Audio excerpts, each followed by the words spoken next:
Saudamos a todos com a maravilhosa graça do Senhor Jesus Cristo. Irmãos, esse é um momento muito especial, quando o povo do Senhor se reúne para prestar culto ao Senhor. E devemos estar totalmente voltados para esse propósito, que é de adorar ao Senhor. E agora que nós vamos ouvir a palavra do Senhor, a nossa atenção deve ser ainda mais redobrada, ou redundância, redobrada. Nós vamos ler para a nossa meditação. Eu vou ler 2 textos. Primeira carta de Paulo aos Tessalonicenses, capítulo 5, versículo 1 a 3, e depois Mateus 24, 3 a 14.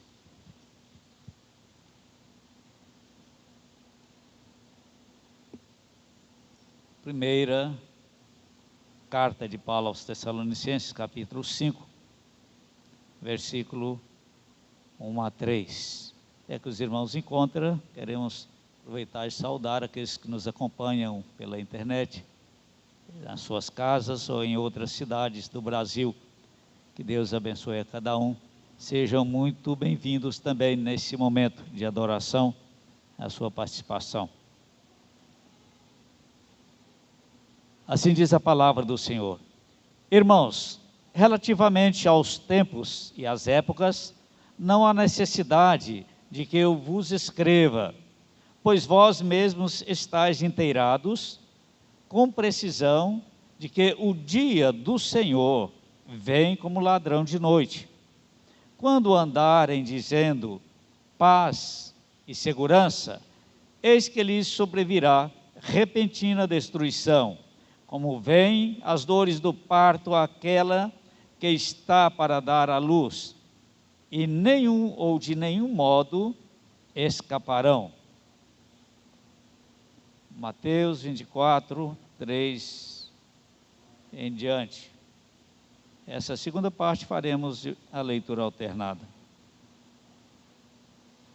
Mateus 24, de 3 a 14. No Monte das Oliveiras, achava-se Jesus assentado, quando se aproximaram dele os discípulos em particular, e lhe pediram: dize-nos quando sucederão essas coisas, e que sinal haverá da tua vinda e da consumação dos séculos.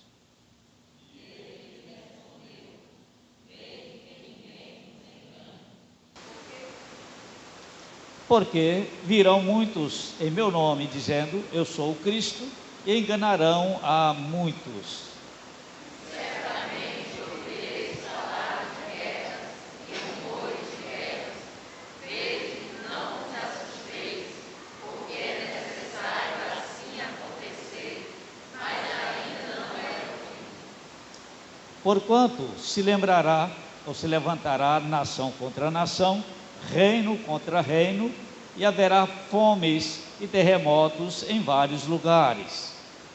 Porém, tudo isto é o princípio das dores. Então sereis atribulados e vos matarão, sereis odiados de todas as nações por causa do meu nome. Nesse tempo, muitos hão de desmoralizar, trair e odiar uns aos outros. Levantar-se-ão muitos falsos profetas e enganarão a muitos.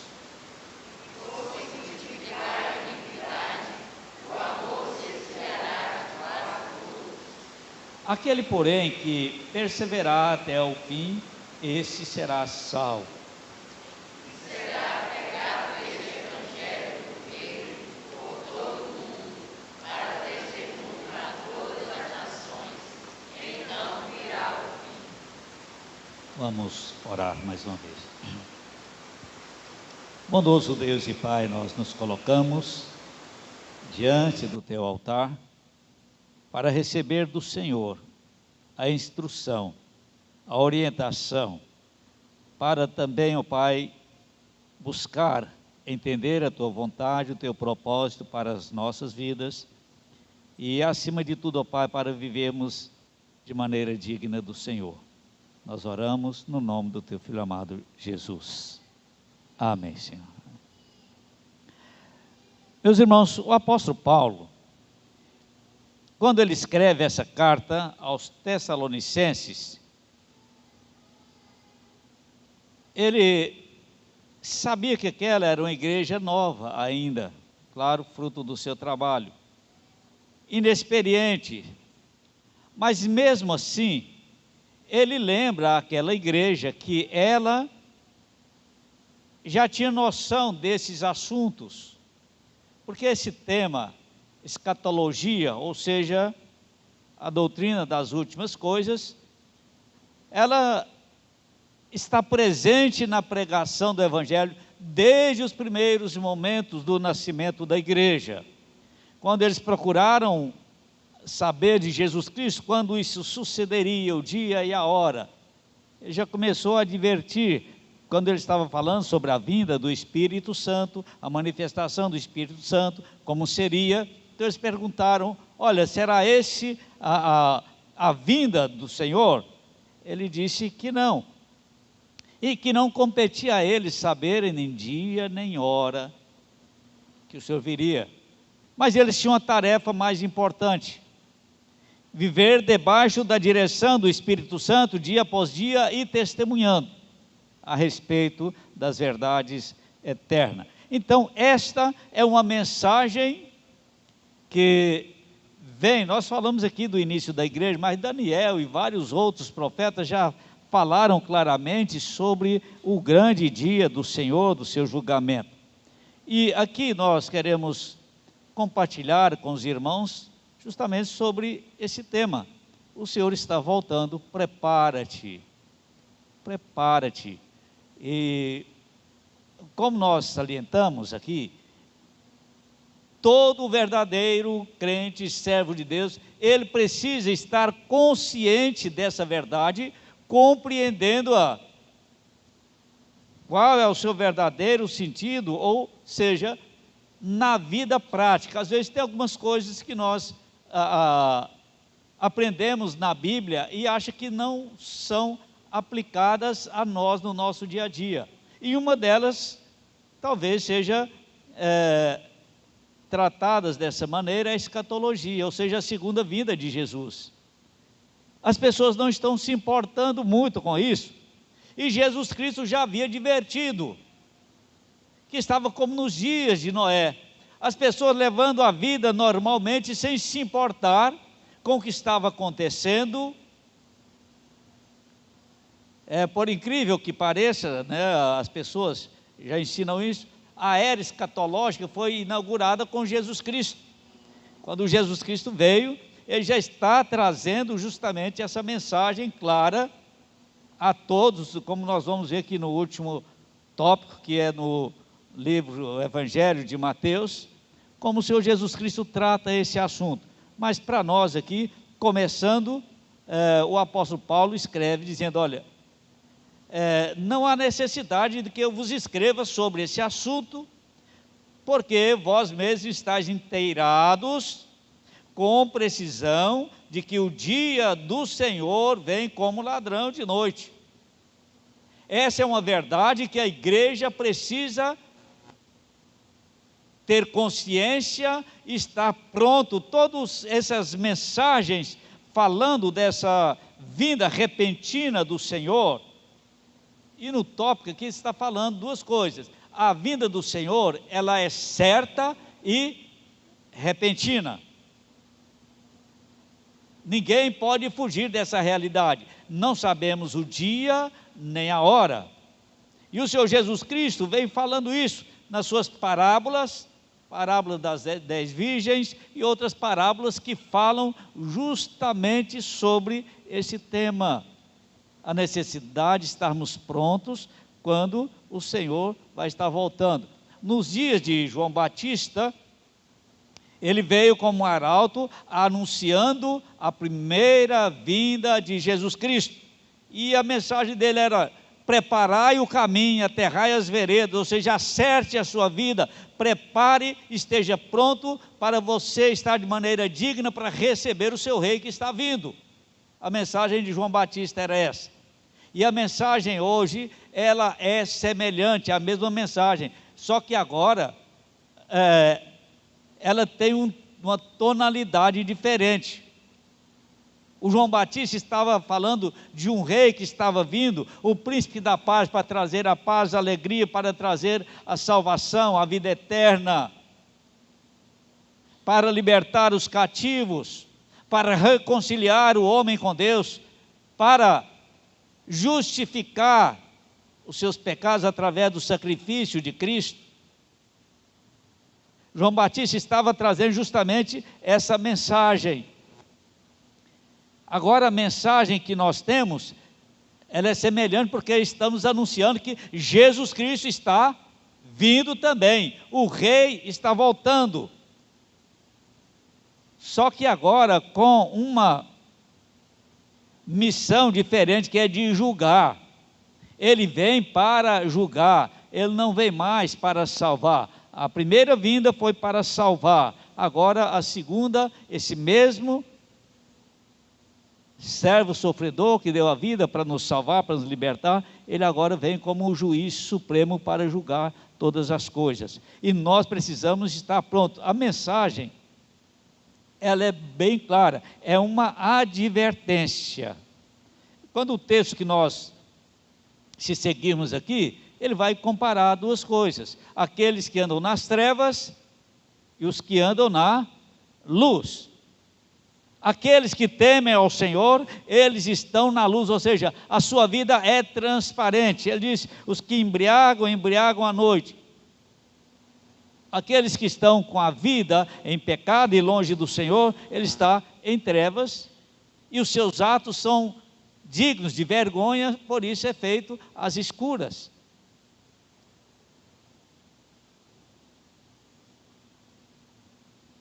E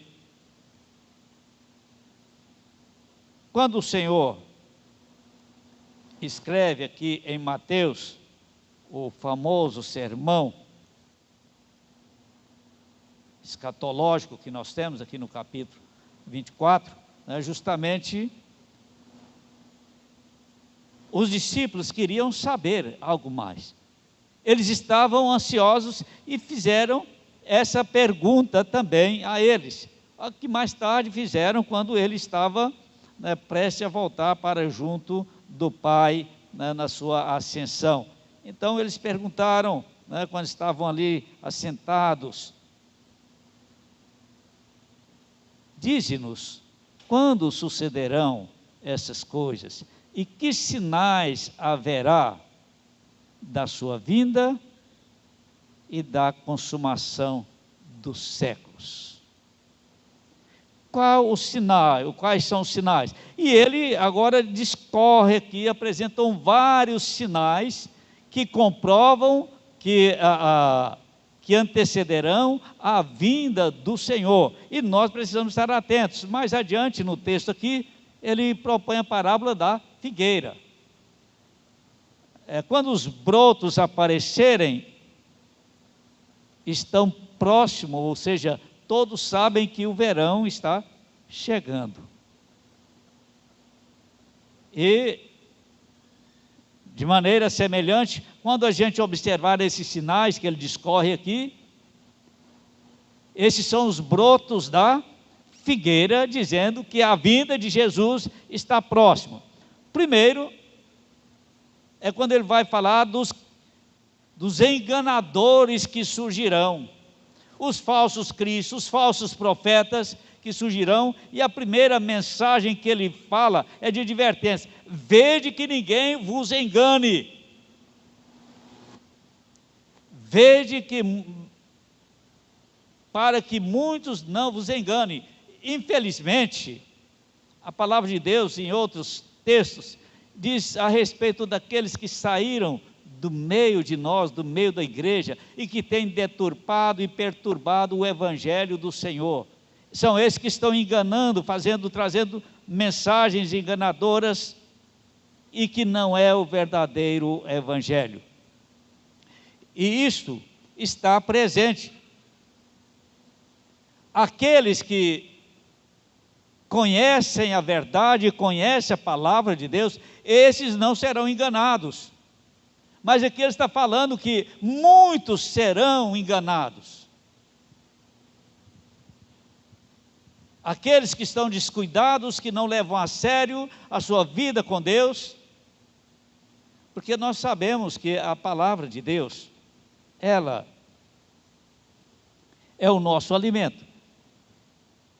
A nossa alimentação é a palavra de Deus e a oração. Se você não lê a palavra de Deus e não ora, você vai ficando debilitado.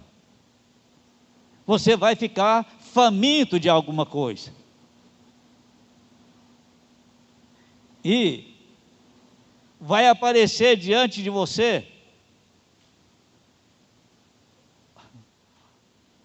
uma verdadeira vitrine de fast food, de comida rápida e atraente, e que não é tão saudável. E as pessoas estão embarcando, porque ela é atraente, ela é fácil de ser degustada, porque esse livrinho aqui, às vezes, ele é amargo na boca.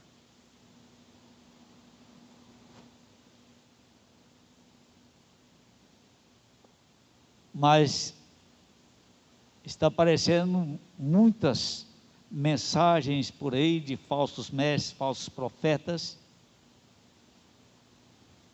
Talvez um bolo que a qualidade é ruim, mas está com uma cobertura bonita, atraente, e as pessoas estão embarcando, estão devorando, estão sendo enganadas dia após dia. Então, a advertência primeira é que não vos enganam, ou seja, não se deixem enganar, porque muitos virão em meu nome.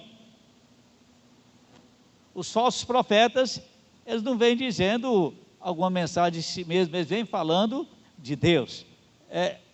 E às vezes a gente fica observando. Algumas vezes que a gente vai visitar alguém, às vezes eles abrem as portas e dizem, olha, não, se está falando em nome de Deus, está bom, a gente aceita, viu? Nem tudo aquilo que usa o nome de Deus é verdadeiro. Então, um dos sinais é o que nós estamos vendo, é a deturpação do Evangelho, falsos profetas, falsos cristos, aparecendo, se manifestando e enganando a muitos. Esse é um dos primeiros sinais, porque esse sinal está dentro da igreja.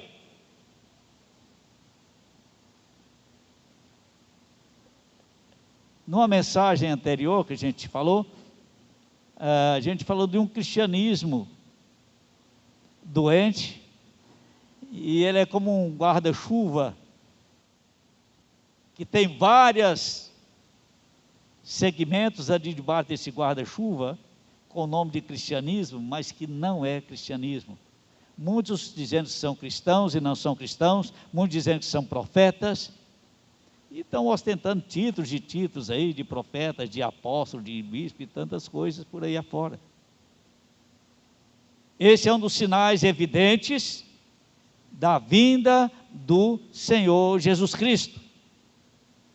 Outra que nós sabemos também é a grande convulsão mundial, guerras, rumores de guerras. A gente está vendo guerra para todo canto aí, às vezes a gente não tem conhecimento de todas, mas está tendo guerra em todos os cantos do planeta, por aí, rumores de guerra, vai ter guerra, Eu lembro que, esse tempo atrás, quando um dos presidentes de uma determinada nação foi eleito, ele disse, agora vai estourar a terceira guerra mundial. Isso aí aqui vai gerando instabilidade. Isso é o quê? Rumor de guerra. Qualquer coisa, olha, vai estourar a terceira guerra mundial, vai estourar isso, aquilo. E todos os dias nós estamos vendo isso, para desestabilizar as pessoas na sua fé e em todas as áreas. Então, esse é mais um dos sinais que nós devemos compreender, que está cada dia se manifestando.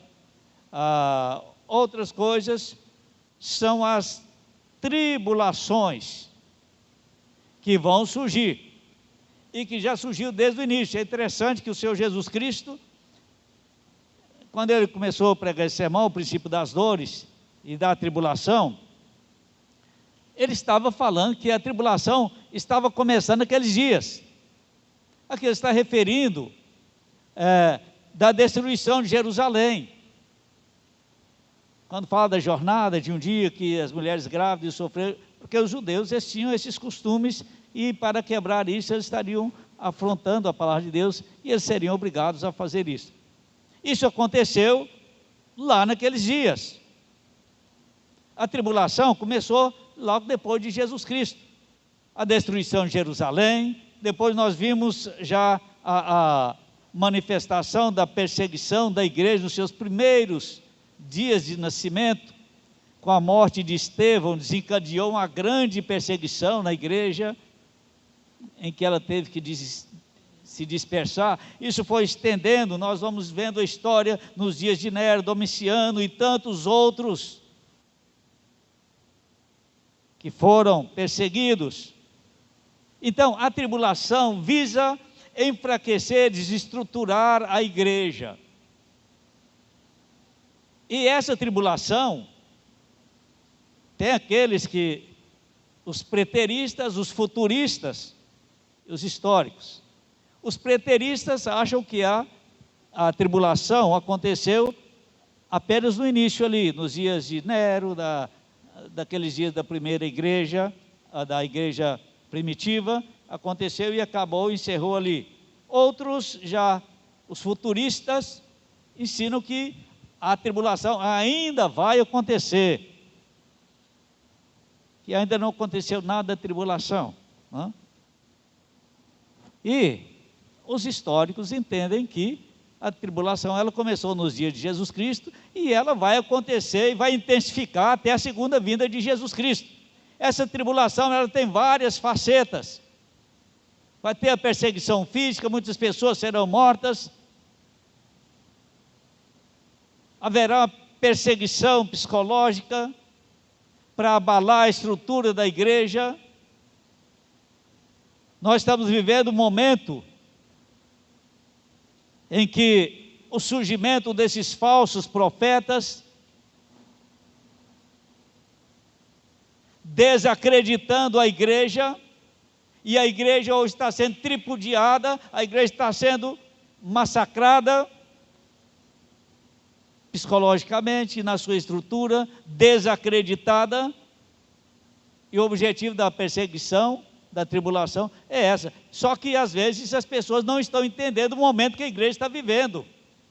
E nós nem estamos falando de, em alguns cantos do mundo, está acontecendo também a perseguição física. Você vai ver lá na África, cristãos, milhares estão sendo mortos, sendo degolados, queimados em praça pública. Nós estamos vendo agora lá na China, o governo lá está endurecendo, perseguindo os cristãos, tirando todos os direitos dos cristãos, proibindo qualquer coisa a respeito de Cristo. Se você quiser vir aqui mais próximo, aqui no Chile, várias igrejas foram queimadas recentemente, e às vezes a maioria não está sabendo.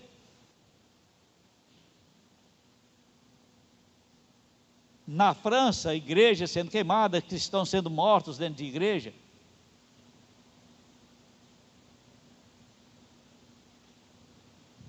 É por isso que o apóstolo Paulo está falando para a igreja de Tessalônica: vocês devem estar cientes disso, vocês precisam saber o que está acontecendo, ou melhor, ele está falando aqui, afirmando, vocês já sabem disso, aquela igreja estava consciente, e nós estamos conscientes disso, ou nós estamos aí, vamos voltar para o hino nacional que o Zé Albano gosta de cantar, né? Deitado em berço esplêndido, a coisa está ainda, a gente nem está notando o que está acontecendo. A maioria dos cristãos da nossa igreja está achando que nós estamos num piquenique.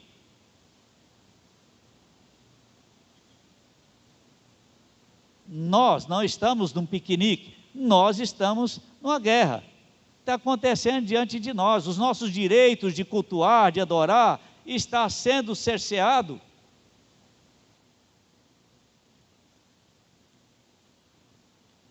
E virou quase que uma pandemia psicológica. Essa doença é séria, é grave? É. Mas eu estava vendo um dado interessante. De vez em quando aparecem uns loucos aí que dão uns dados. Ele falou: no mundo morreu quase que 4 vezes mais gente de AVC do que de coronavírus, de fome, de outras doenças. Tem um quadro muito mais preocupante e ninguém declara como pandemia.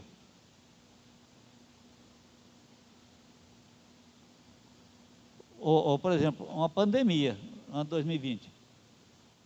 No ano de 2019, a mortalidade foi muito maior do que a de 2020. E não tinha pandemia. Só porque essa pandemia ela teve uma capacidade de cura tão grande, que curou, todo mundo estava de câncer, todas outras doenças, tudo sararam. Só morre disso.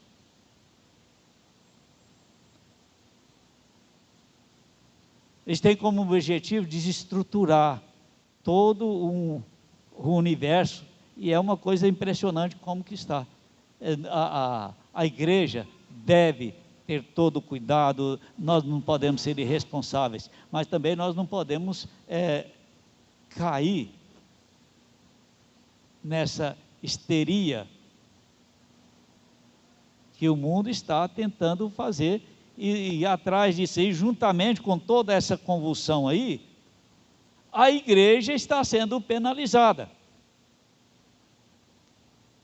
Teve alguém, já mencionei isso aqui, teve alguém que deu uma declaração aí, um importante membro do governo, dizendo que se vier uma segunda onda, culpado é a igreja, os bares e as outras coisas. Não é os comícios políticos, não é toda essa montoeira de gente que está por aí afora, os ônibus, os coletivos superlotados, os transportes públicos, isso aí não é um vírus educado.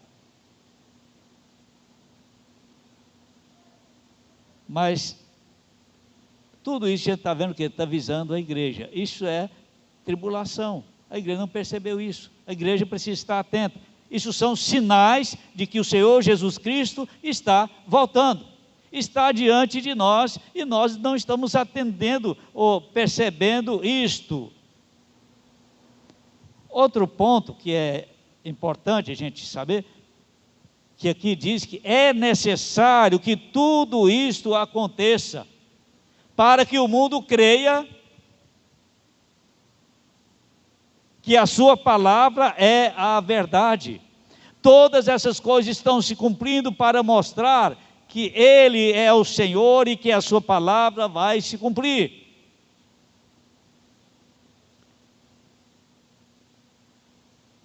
Muitas pessoas às vezes ficam perguntando: se Deus é bom, então por que Ele permite que tudo isso está acontecendo?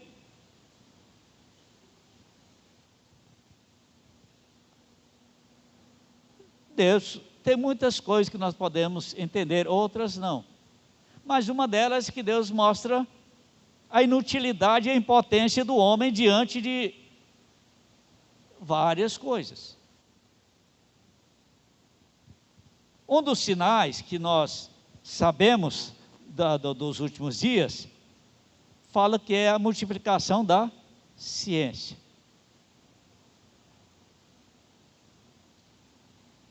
É uma multiplicação inócua, sem sentido, sem valor. É uma ciência que está crescendo na área. Quando você vai olhar nas chamadas techs ou na tecnologia, o crescimento do virtual, vocês sabem que as empresas mais poderosas do mundo hoje é Google, YouTube e tudo. E elas têm um poder de controlar as pessoas.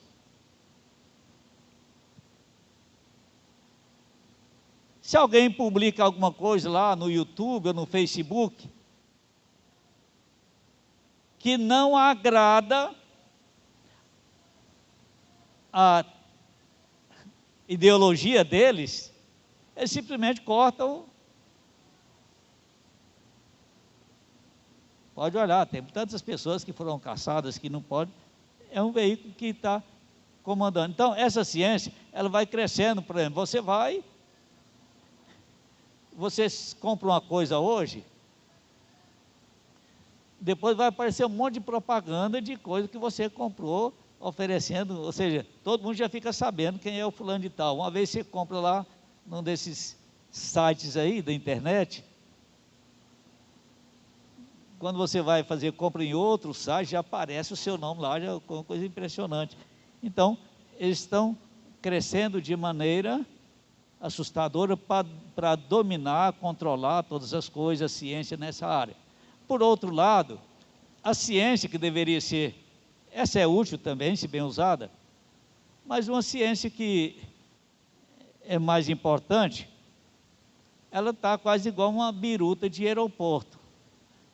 Se alguém não sabe o que é biruta de aeroporto, é um saco de pano, parece um coador, para mostrar de onde que o vento está vindo. Se o vento está vindo daqui, ela vira para lá. Se o vento está vindo daqui, ou seja, a maioria fala que é desorientado. Quando fala de alguém que está desorientado, chama de biruta de aeroporto, porque ela não tem uma direção certa. E que mostra a impotência do homem. Esse homem que está controlando tudo, eu estava vendo aqui, por exemplo, se você quiser conhecer, eu nunca fui aqui em Taumaturgo, nem em Porto Walter, mas se eu entrar lá no Google, tem filme que você pode acompanhar tudo, que você fica conhecendo tudo aí, já está tudo mapeado, tudo fotografado, coisas que você nunca imaginou, você vai encontrar lá. Por exemplo, a minha cidade chama-se Coromandel. Mas de repente eu descobri que tem um Coromandel lá na Austrália, tem outro na Índia. O Google tem tudo. Você vai ver fotografia do Coromandel, a minha cidade, vai ver fotografia do Coromandel na Nova Zelândia, outro lá da Índia, tem tudo aí. Ou seja, tem tudo na palma da sua mão. Você tem um mundo, você quer comprar, você tem tudo aí no alcance do seu dedo. Mas com todo esse avanço, o homem não conseguiu resolver o problema de uma gripe.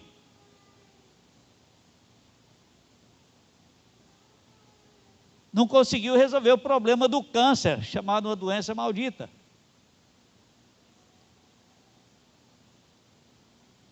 Não conseguiu resolver um monte de coisas básicas, simples. Ou seja, Deus está mostrando para o homem, olha, você não é nada. Esse é um dos sinais que nós podemos observar, a prepotência, a arrogância da nossa geração, o crescimento dessa ciência, desse saber que é loucura diante de Deus. Quanto mais o homem acha que está crescendo, mais manifesta a sua loucura.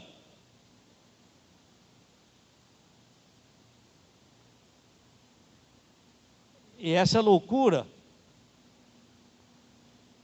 vai levar o homem a uma situação, como nós já falamos aqui dos reis da terra, um ele bota para pastar, outro ele deixa ser comido de verme, para mostrar que o homem, ele não é nada. Então nós devemos estar atentos. Tudo isso que está acontecendo ao nosso redor é uma manifestação dos sinais que ele está voltando, e isto tem que acontecer. A palavra de Deus lá diz, lá em Tessalonicenses, quando você acha que está tudo bem, tudo em ordem, vem repentina destruição.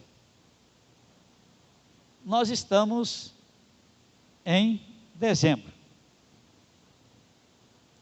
Dezembro de 2019. passava pela cabeça de alguém que o ano 2020 ia virar tudo de cabeça para baixo? Em 2019 você estaria pensando que você ia passar o ano inteiro trancado dentro de casa?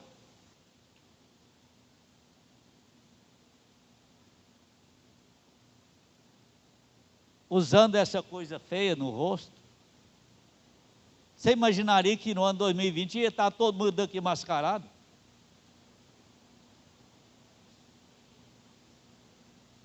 A palavra de Deus está dizendo, quando você acha que está tudo bem, tudo em paz, vem uma repentina destruição. Desestruturou, destruiu projetos, sonhos, famílias.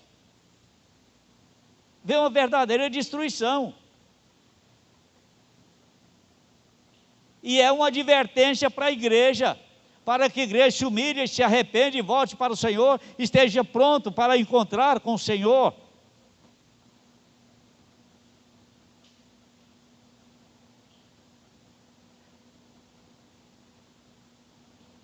E outro sinal que é importante, ele disse que o evangelho seria pregado a todos os povos. Interessante que essa pandemia, que é abriu também algumas portas. O nosso irmão aqui acabou de falar aqui sobre o poder das mídias. Muita gente despertou e tem muita gente pregando pelas mídias.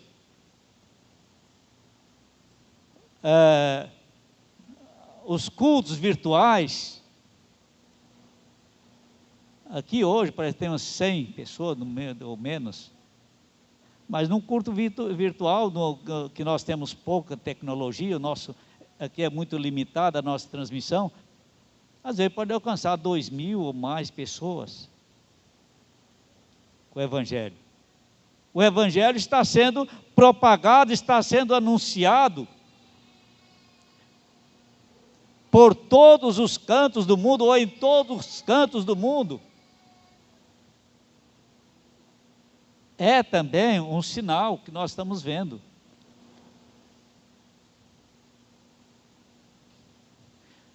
Agora tem aqueles que estão pregando corretamente, outros não. Isso não vem ao caso. Quando Jesus foi preso, houve assim um grande impulso do evangelismo. E alguém chegou para Paulo e disse: olha, Paulo, tem alguns que estão pregando sinceramente, vendo as suas cadeias e através disso estão sendo impulsionados a pregar. Mas tem outros que estão pregando pensando que vai desmoralizar você. O que o apóstolo Paulo disse? Olha, não importa se estão pregando sinceramente ou por porfia, importa que o evangelho está sendo pregado.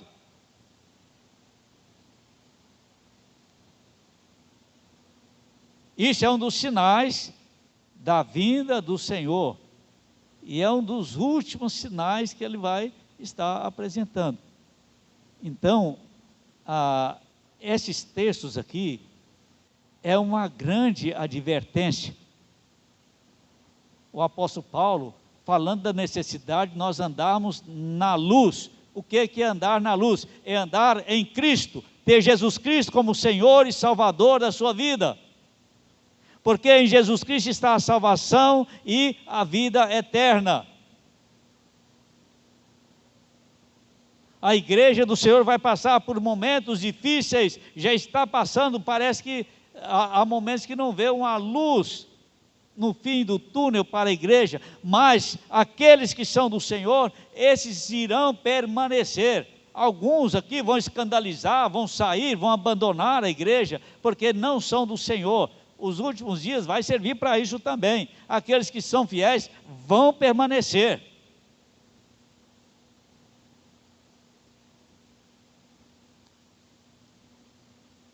E quem vai permanecer? São os da luz, o do dia, aqueles que andam na luz do Senhor Jesus Cristo. Ele diz: eu sou a luz do mundo. E aquele que está em mim não andará em trevas. Nas trevas estão os vícios, as bebedices, as orgias, a imundície, a corrupção, a depravação. Isso tudo são obras das trevas. O engano, a mentira, a falsidade, a hipocrisia.